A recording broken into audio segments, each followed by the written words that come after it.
نبی پاک کے منہ مبارک کیسے تھے نا، کس طرح کا انداز تھا اور دکھتے کیسے تھے نبی پاک کے منہ مبارک؟ میں چاہوں گا کہ اس میں بھی کچھ روشنی ڈالیں اگر ہمارے اعظم بھائی۔ بسم اللہ الرحمن الرحیم۔ ماشاءاللہ علی بھائی، جو آپ نے سوال کیا اور ہماری گفتگو جو ہے وہ موئے مبارک کے تعلق سے چل رہی ہے، تو میں ایک بات عرض کرنا چاہوں گا جو آپ نے شروع میں کہی کہ آج بھی عاشقان رسول جو ہے وہ موئے مبارک کی زیارت کرتے ہیں۔ تو موئے مبارک جو ہے وہ بیسکلی ناظرین اکرام وہ دن بدن جو ہے وہ بڑھتے جاتے ہیں، ایک میں سے دو نکلتے ہیں، دو میں سے تین، تو اس طریقے سے جو ہے وہ موئے مبارک کا گلدستہ بنتا چلا جاتا ہے۔ تو یہ موئے مبارک کا بڑھنا اور اس میں سے ایک سے دوسرا نکلنا، دوسرے سے تیسرا نکلنا، ہمیں یہ درس دیتا ہے کہ حضور صلی اللہ تعالیٰ علیہ وسلم زندہ ہیں۔ کیونکہ نارملی کسی پرسن کے ساتھ، کسی انسان کے ساتھ ایسا نہیں ہوتا ہے کہ وہ وفات کر جائے، انتقال کر جائے اور اس کے بال جو ہے وہ بڑھ رہے ہوں، جس طریقے سے ظاہری زندگی میں اس کے بڑھ رہے ہوتے ہیں۔ وہ اعلیٰ حضرت فرماتے ہیں نا کہ تو زندہ ہے واللہ، تو زندہ ہے واللہ، تو زندہ ہے واللہ، تو زندہ ہے واللہ، تو زندہ ہے واللہ، میرے چشم عالم سے چھپ جائے والے، میرے چشم عالم سے چھپ جائے والے۔ اگر بات کی جائے کہ حضور صلی اللہ تعالیٰ علیہ وسلم کے موئے مبارک کیسے تھے، حضور صلی اللہ علیہ وسلم کے بال شریف جو ہے وہ کیسے تھے، تو خلاصہ یہ ہے کہ حضور صلی اللہ تعالیٰ علیہ وسلم کے جو بال مبارک تھے وہ زیادہ نہ گھنگرالے تھے، جو زیادہ گھنگرالے ہوتے ہیں ویسے بھی نہیں تھے، اور نہ زیادہ سیدھے تھے، بلکہ بین تھے، یعنی درمیان طریقے کے جو ہے حضور صلی اللہ علیہ وسلم کے بال تھے۔ بعض لوگوں کا یہ خیال ہوتا ہے کہ نبی پاک کے مبارک جو بال تھے وہ گھنگریالے تھے، کچھ لوگ یہ بات کرتے ہیں، تو مطلب بہت زیادہ گھنگرالے بھی نہیں تھے؟ بہت زیادہ گھنگرالے نہیں تھے اور نہ بہت زیادہ سیدھے تھے، بلکہ درمیان طرح کے تھے۔ اور بالوں کی جو درازگی تھی حضور صلی اللہ علیہ وسلم کی، اس کے متعلق مختلف روایتیں ملتی ہیں، لیکن خلاصہ کلام یہ ہے، وہ 3 سنتیں جو علماء اکرام بیان کرتے ہیں کہ کانوں کی لو تک یا آدھے کان تک، اور کبھی کبھی پیارے آقا صلی اللہ علیہ وسلم کے بال شریف جو ہے وہ شانوں کو بوسہ دیا کرتے تھے۔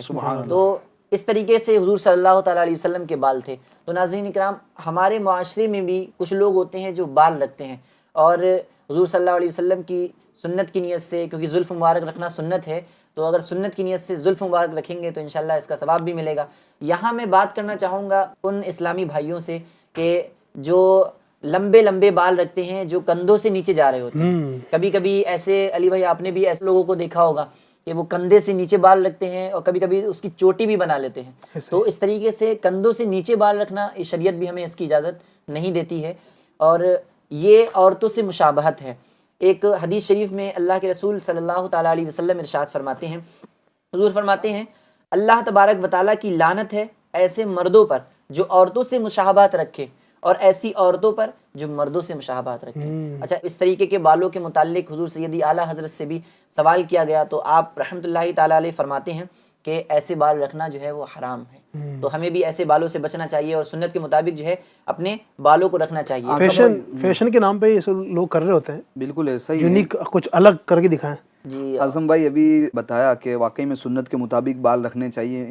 باقی آج کل نوجوانوں کا ایک ٹرینڈ چلا ہوا ہے نوجوانوں کے اندر، جیسا کہ آپ بتا رہے ہیں کہ فیشن کے نام پر کوئی یعنی لمبے بال کر رہا ہے، تو کوئی چٹیا بنا رہا ہے، تو کوئی کیا کر رہا ہے، کانوں کے اندر بالی پہن لیتے ہیں، کانوں کے اندر بالی پہن رہا ہے۔ اچھا، پھر اس کے بعد ایسی بالوں کے اندر بھی یعنی کہ ڈیزائن آ گئی ہے، کٹنگ آ گئی ہے کہ بندہ جب ڈیزائن کو دیکھتا ہے کسی کی تو غور کرتا ہے یار یہ بندہ ہے کہ کوئی اور ہے، یا انسان ہے، بندہ ہے کہ بندی ہے، جینس ہے کہ یا لیڈیز ہے۔ اور واقعی میں ایسا آج کل کا معاشرے کا، سوسائٹی کا، سماج کا ماحول ایسا ہو گیا ہے کہ بھائی وہ مردوں کی اسٹائل عورتوں نے اپنا لی ہے اور عورتوں کی اسٹائل مردوں نے اپنا لی ہے، ٹھیک ہے۔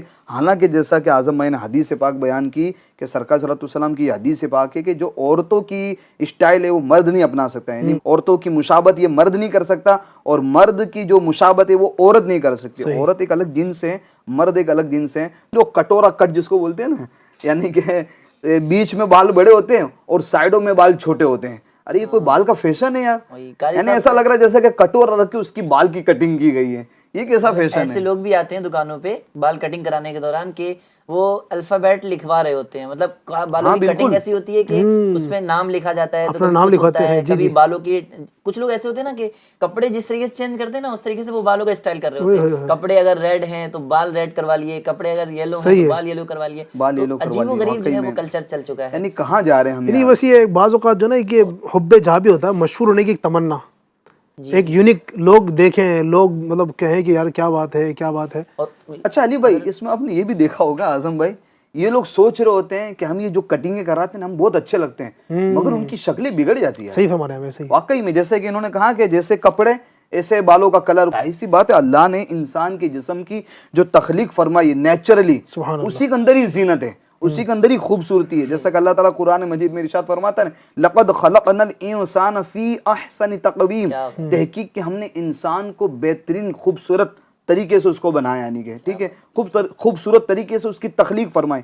تو جب اللہ تعالیٰ نے جس انسان کی تخلیق جس انداز سے فرمائی ہے، اسی کے اندر جو نیچرلی قدرتی طور پر جو ہماری تخلیق ہے اسی کے اندر ہماری زینت بھی ہے، اسی کے اندر ہماری خوبصورتی بھی ہے. اب اس کے اندر ہم انٹرفیئر کرنے آتے ہیں تو وہ یہ سمجھ لے گا ہم سمجھ رہے ہوتے اچھا لگ رہے ہوتے ہیں مگر اچھا لگ نہیں رہے ہوتے. کبھی کبھی ان لوگوں سے پوچھا جائے نا تو کبھی کوئی یہ جواب دیتا ہے کہ بھائی ہم فلاں کی نقل کر رہے ہیں، فلاں ایکٹر کی نقل کر رہے ہیں، تو فلاں کا جو ہے وہ رویہ اپنا رہے ہیں.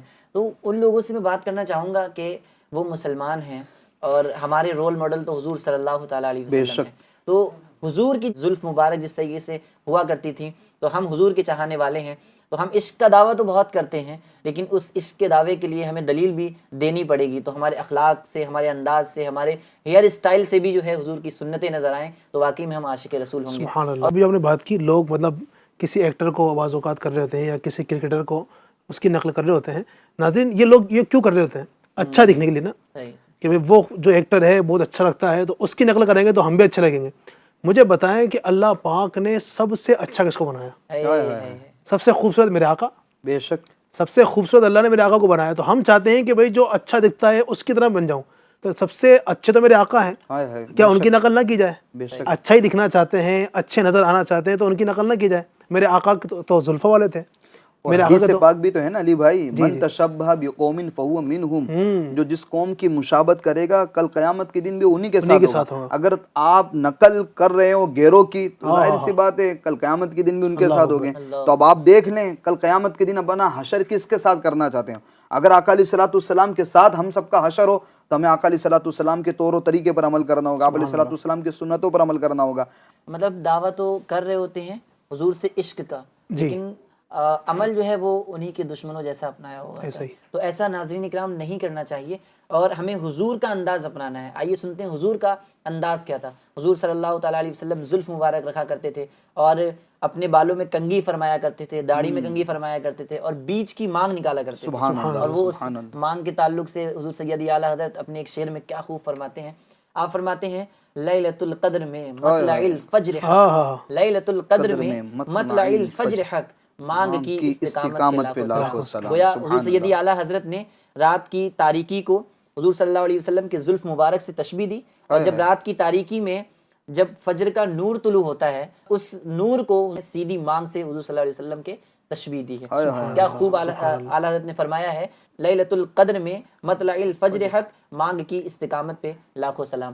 اور یہ بھی آتا ہے کہ جب حضور صلی اللہ علیہ وسلم کی وصال ظاہری کے آخری ایام تھے تو حضور صلی اللہ علیہ وسلم کے تقریباً 20 بال جو تھے وہ سفید تھے، داڑھی اور سر کے جو ہے 20 بال سفید تھے. اور قربان جائیے صحابہ اکرام پر کہ صحابہ اکرام حضور سے کیسا عشق اور کیسی محبت کرتے تھے کہ حضور کی ایک ایک چیز کو وہ نوٹ کیا کرتے تھے اور ہم غلامان حضور صلی اللہ علیہ وسلم تک ان باتوں کو پہنچایا ہے صحابہ اکرام نے. یعنی صحابہ کا عشق کیسا تھا کہ وہ بالوں کی تعداد کو گن لیا کرتے تھے کہ حضور صلی اللہ علیہ وسلم کے آخری ایام میں 20 بال حضور صلی اللہ علیہ وسلم کے جو تھے سفید تھے. اعلیٰ حضرت جو ہے اپنے ایک خوبصورت شعر میں انہی بالوں کے تعلق سے التجا کرتے ہوئے کچھ یوں ارشاد فرماتے ہیں. اعلیٰ حضرت فرماتے ہیں ہم سیاہ کاروں پہ یا رب تپش محشر میں، ہم سیاہ کاروں پہ یا رب تپش محشر میں سایہ افغن ہوں تیرے پیارے کے پیارے گے. سبحان اللہ. اور یہ موئے مبارک ہم تک پہنچے کیسے؟ حضور صلی اللہ علیہ وسلم نے حلق کروایا تو صحابہ اکرام میں یہ بال جو ہے وہ تقسیم کیے گئے اور صحابہ اکرام نے اس کو تبرک سمجھ کر اپنے پاس محفوظ کر لیا جو کہ منتقل ہوتے ہوئے ہم تک پہنچے ہیں. یہ وہیں حجۃ الوداع کے موقع پر تقسیم کیے گئے صحابہ اکرام کے درمیان اور پھر وہ ماشاءاللہ میرے آقا نے جو بال مبارک کو اپنے جو مبارک سر کو جو منڈوایا تھا اس وقت. حضور کے انداز کی بات چل رہی ہے، حضور کے بال کی بات چل رہی ہے، تو ہمیں بھی حضور کے زلفوں کی طرح ہمیں بال رکھنے چاہیے. اور خاص کر داڑھی کو اگر آپ دیکھ لیں، حضور صلی اللہ علیہ وسلم کی جو داڑھی شریف تھی، تو آج بھی جو عاشقان رسول ہوتے ہیں وہ داڑھی رکھتے ہیں. لیکن کچھ لوگ ہوتے ہیں جو جاب کی وجہ سے، تھوڑے بہت پیسوں کی وجہ سے حضور صلی اللہ علیہ وسلم کی سنت کو اپنے چہرے سے جو ہے وہ ہٹا دیتے ہیں. بعض کا خیال یہ ہوتا ہے کہ بھئی شادی نہیں ہوئی، ایسا ہے ہاں، بعض کا خیال ایسا بھی ہوتا ہے کہ بھئی شادی آپ کو نہیں ہوئی مجھے پھر ہے. لڑکی کہاں سے ملی ہوئی؟ جی، اس وقت آپ بھی شادی شدہ ہیں، میں بھی شادی شدہ ہوں، ٹھیک ہے. تو وہی آپ کو اور مجھے پھر ہم بھی اسی معاشرے کے انسان. بالکل ایسا ہی. یہ کس نے کہہ دیا وہ جو داڑھی رکھ لے اس کو لڑکی نہیں دیتے؟ یہ مطلب ایک خیالی ہے. خام خیالی، ایسا کچھ نہیں ہے. کئی سارے لوگ ایسے ہیں کہ جن کی داڑھی نہیں ہے لیکن ان کی شادی نہیں ہو رہی ہے، اور کئی ایسے ہیں کہ داڑیاں ہیں لیکن ماشاءاللہ شادی شدہ ہیں. شادی شدہ ہے. تو تو یہ وہ ایک بالکل امت کا درد رکھنے والے ایک عاشق کا شعر ہے نا کہ سرکار کا عاشق بھی کیا داڑھی مڈاتا ہے، کیوں عشق کا چہرے سے اظہار نہیں ہوتا. تو ہمیں بھی داڑھی رکھنی چاہیے. اللہ کرے کہ ہم سب کو یہ سب نصیب ہوں.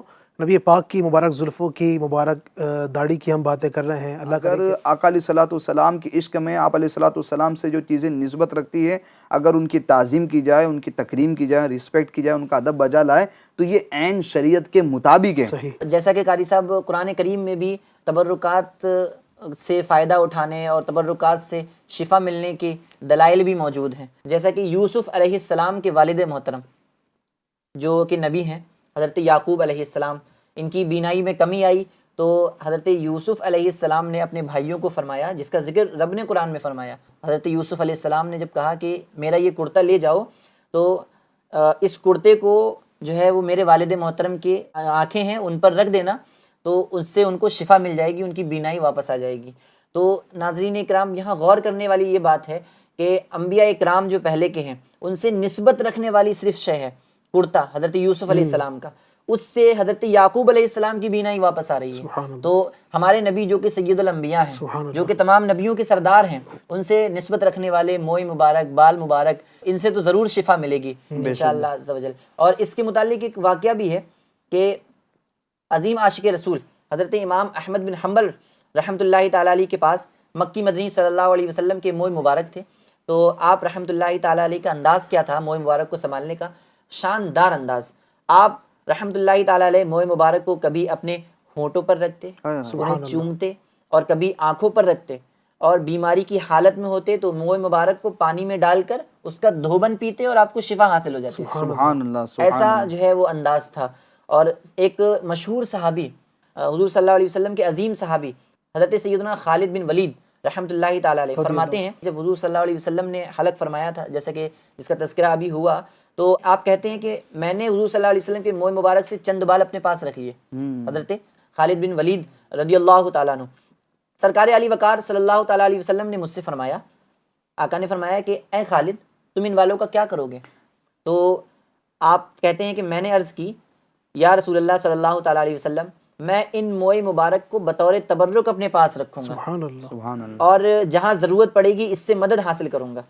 تو یہ سن کر رسول اکرم صلی اللہ تعالیٰ علیہ وسلم نے حضرت خالد بن ولید رضی اللہ تعالیٰ عنہ کے مبارک عقیدے پر نبوی مہر لگاتے ہوئے فرمایا کہ اے خالد، جب تک یہ بال تمہارے پاس رہیں گے ان کی برکت سے تم ہمیشہ غالب رہو گے. سبحان اللہ. سبحان اللہ. اگر یہ بدعت ہوتی تو نبی تو بدعت کو ختم کرنے کے لیے آتے. کیا تو حضور صلی اللہ تعالیٰ علیہ وسلم ایسا کیوں فرماتے؟ اس کا جو ہے وہ نتیجہ، اس کا ثمرہ اور اس کا جو ہے وہ رزلٹ ظاہر یہ ہوا کہ آپ رضی اللہ تعالیٰ عنہ فرماتے ہیں کہ اس وقت سے میں نے موئی مبارک اپنی ٹوپی کے اگلے حصے میں محفوظ کر لیے. سبحان اللہ. اور میں جب بھی دشمنوں کے مقابلے پر جاتا تو موئی مبارک کی برکت سے دشمن ہمیشہ شکست کھا جاتے تھے اور میں کامیاب ہو جاتا. سبحان اللہ. کیا بات ہے. یہ موئی مبارک کی برکتیں ہیں. کیسی برکتیں ہیں، کیسی بہار ہے. ایک سوال میرے ذہن میں آیا، کیا فرمائیں گے؟ وہ کہتے ہیں کہ یار اس کا یہ کہاں سے آیا ہوگا، اس کا ثبوت ہے یا نہیں ہے، یہ اصلی ہے نقلی ہے، اس طرح کی باتیں ہوتی ہیں. تو ایسے لوگوں کو آپ کیا پیغام دینا چاہیں گے؟ اس طرح کی سوچ آیا درست ہے یا نہیں ہے؟ اس طرح کی سوچ رکھنے والے ہیں، ان کا کیا علاج ہے؟ ان کے حوالے سے آپ کیا فرمائیں گے؟ علی بھائی دیکھیں، اس کے بارے میں تو علماء کرام فرماتے ہیں کہ جس چیز کے بارے میں مشہور ہو کہ یہ چیز آقا علیہ الصلوۃ والسلام کی طرف منسوب ہے، چاہے آپ علیہ الصلوۃ والسلام کا وہ بال مبارک ہو، آپ علیہ الصلوۃ والسلام کا وہ امامہ مبارک ہو، آپ علیہ الصلوۃ والسلام کا وہ کرتا مبارک ہو، آپ علیہ الصلوۃ والسلام کا پیالہ مبارک ہو، جس کے بارے میں مشہور ہو عوام و خواص کے اندر کہ یہ چیز آقا علیہ الصلوۃ والسلام کی طرف منسوب ہے، تو علماء کرام فرماتے ہیں کہ ہمیں پھر اس چیز کو مان لینا چاہیے کہ آقا علیہ الصلوۃ والسلام کی طرف منسوب ہے۔ اب وہاں پر پھر ہم اپنے عقل کے گھوڑے دوڑائیں، ٹھیک ہے، کہ پتہ نہیں یہ آقا علیہ الصلوۃ والسلام کی طرف منسوب ہے کہ نہیں، اور یہ آقا علیہ الصلوۃ والسلام کی ہے بھی کہ نہیں۔ اس طرح کے اگر ہم عقل کے گھوڑے دوڑانے جائیں گے تو پھر ایسا نہ ہو کہ عقل کا گھوڑا ایسا پھر وہ دھڑام لے کے گرے اور آپ ایسے پچھاڑی کھائے کہ پھر بعد میں اٹھنے کا آپ کا نام ہی نہ لو، ٹھیک ہے۔ اور اس کا جو ہے وہ نقصان بھی بہت زیادہ ہوتا ہے، جیسے کہ وہ ایک واقعہ مجھے یاد آ رہا ہے جس کا مفہوم خلاصہ جو ہے وہ یہ ہے کہ ایک شخص جو تھا اس نے ایک جو سید زادے تھے ان کو سید زادے ہونے پر دلیل طلب کی، تو حضور صلی اللہ علیہ وسلم اس کے خواب میں آتے ہیں اور وہ شخص دیکھتا ہے کہ سب لوگ جنت میں جا رہے ہیں، تو جب اس کی باری آتی ہے تو حضور صلی اللہ علیہ وسلم روک دیتے ہیں۔ حضور صلی اللہ علیہ وسلم ارشاد فرماتے ہیں کہ آپ کون ہو؟ تو وہ شخص کہتا ہے کہ میں تو مسلمان ہوں، تو حضور صلی اللہ علیہ وسلم کہتے ہیں کہ مسلمان ہونے پہ تیرے پاس دلیل کیا ہے؟ تو کہیں ایسا نہ ہو کہ ہمارے دلائل کے چکر میں جو ہے ہمارا خود کا ہی نسخان ہو جائے، اور وہ ہے نہیں کہ ہم عشق کے بندے ہیں، کیوں بات یہ صحیح آپ نے کہا۔ بعض لوگ یہ بھی کرتے ہیں، جیسے نبی پاک کا جو نسب ہے، جو سید آپ کا جو گھرانہ ہے، بعض لوگ سادات کلام کے والے سے یہ باتیں کرتے ہیں کہ یہ سید تھوڑی ہے، یہ تو کہاں سے مشہور ہو گیا، سید تھوڑی۔ تو کوئی اگر اپنے آپ کو سید بولتا ہے تو اگر واقعی وہ، ہمیں تو پتہ نہیں نا وہ سید ہے نہیں، لیکن اب اس کے بارے میں مشہور ہے، لوگ اس کو سید بولتے ہیں، تو مان لینا چاہیے۔ ہم کون ہوتے ہیں کہ جو نا وہ اس کی جانچ پڑتال کریں، اس کا باپ کون تھا، اس کے دادا کون تھا، اس کا پردادا کون تھا،